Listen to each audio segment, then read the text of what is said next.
होती है तो वह सर्वसम्मत कामदेव ही प्रद्युम्न के रूप में आज प्रकट हुए। अब एक शंबरासुर नाम का एक व्यक्ति था, वो प्रद्युम्न को हरण करके ले गया और समुद्र में प्रद्युम्न को फेंक दिया। जैसे समुद्र में फेंका तो एक मछली ने उस प्रद्युम्न को निगल लिया और उसी समय एक मल्लाह आया जो मछलियों को पकड़ता है। उस मल्लाह ने शंबरासुर का जो वो मछली थी जिसको प्रद्युम्न को जिस मछली निगला था उसको पकड़ लिया। पुनः मछली के जब पेट से अपने घर लेके आए मल्लाह, पेट को जब मछली के पेट को फाड़ा तो साक्षात प्रद्युम्न महाराज ही प्रकट हो गए। प्रद्युम्न शंबरासुर के घर में ही दोबारा पहुंच गया। अब उसका लालन पालन भी प्रद्युम्न के शंबरासुर के घर में होने लगा। इधर नारद जी ने काम पत्नी रति को सावधान कर दिया, जाओ अपने पति को संभालो। कामदेव की पत्नी रति देवी कि अपने पति को संभालो, मछली से प्रकट हो गए हैं और वो साक्षात शंबरासुर के घर में जिन्होंने जन्म लिया है। आप जाओ अपने पति की सेवा करो, तब जाके आपको पति के रूप में वो प्रद्युम्न जी कामदेव आपको प्राप्त होंगे। रति देवी आई महाराज और प्रद्युम्न की सेवा भरण पोषण करने लगी। बहुत कम समय में जब कृष्णता ने प्रद्युम्न जी यौवन अवस्था में पहुंचे तो रति ने अपने भाव को परिवर्तन कर दिया।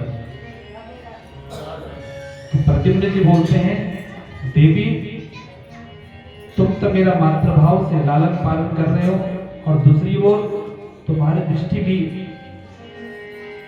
कुछ चेंज हो रही है।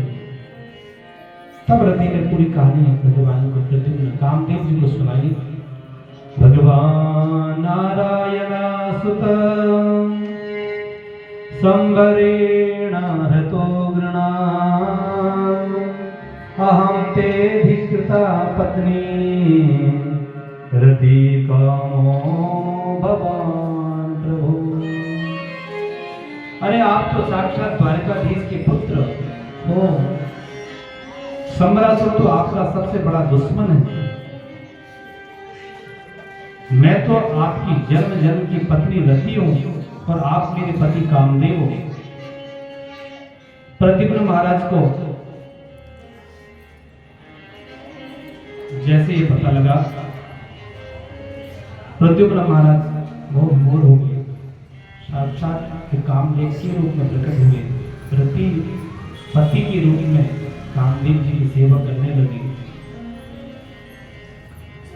शंबरासुर को जैसे पता लगा कि ये रति देवी और यहाँ अपने पति की सेवा कर रही है, शंबरासुर को जैसे पता लगा कि प्रद्युम्न को मैंने तो जल में समुद्र में फेंक आया, तो फिर ये हमारे घर में कैसे आ गया।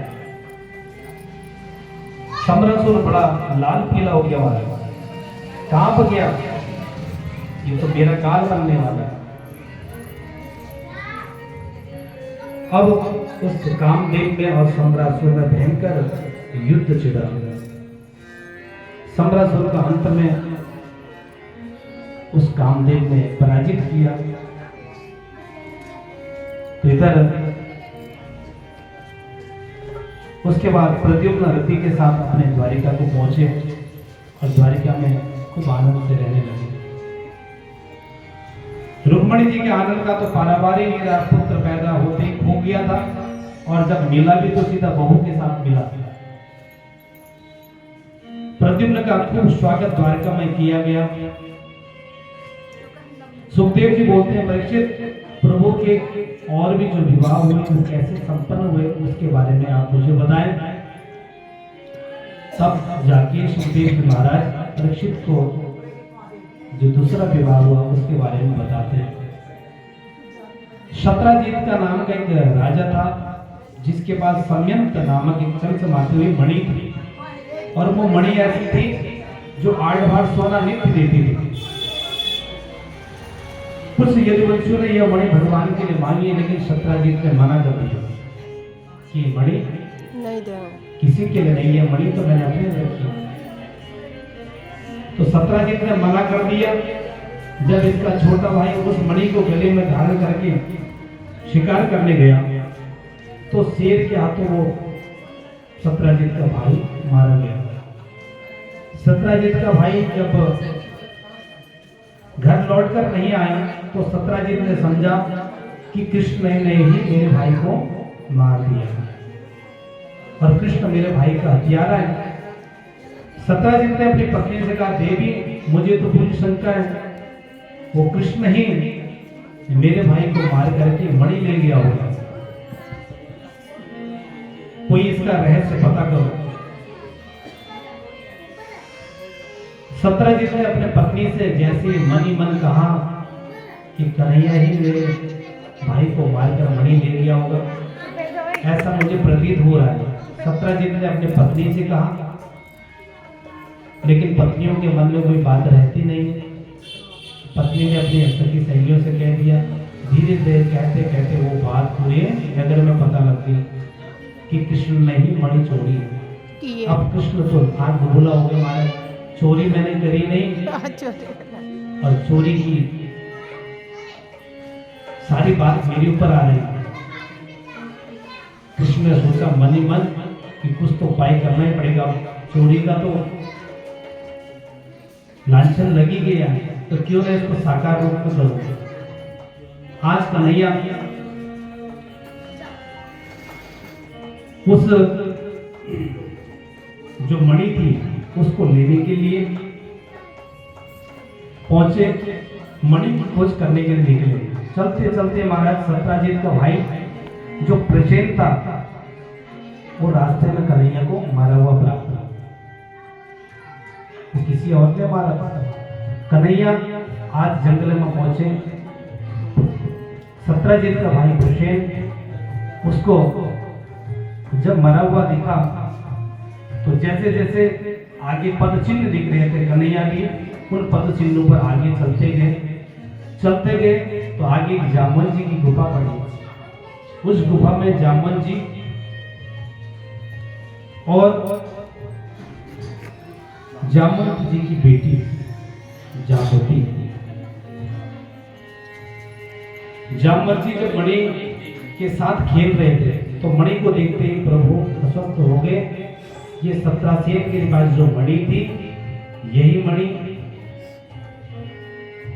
प्रसेन से जामवंत जी ने ली होगी और छप मेरे ऊपर लगाया।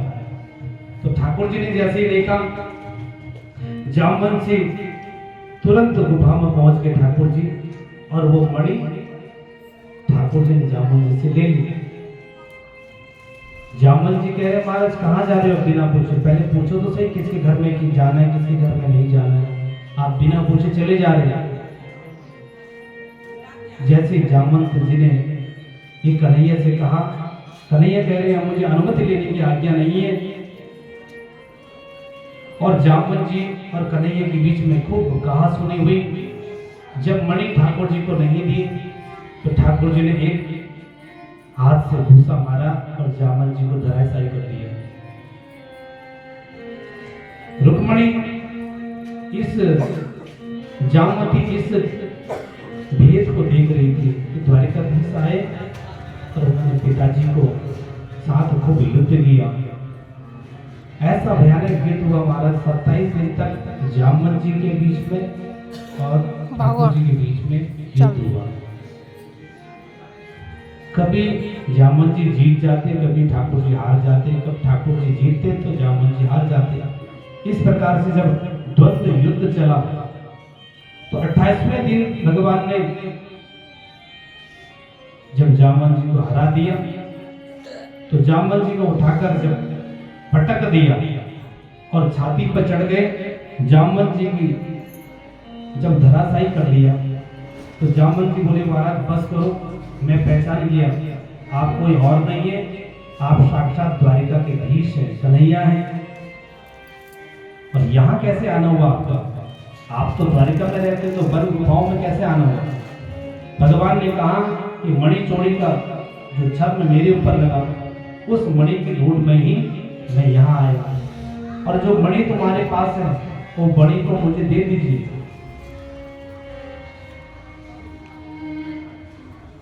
जैसे ही जामवंत जी ने, द्वारिकाधीश ने ये बात कही, आज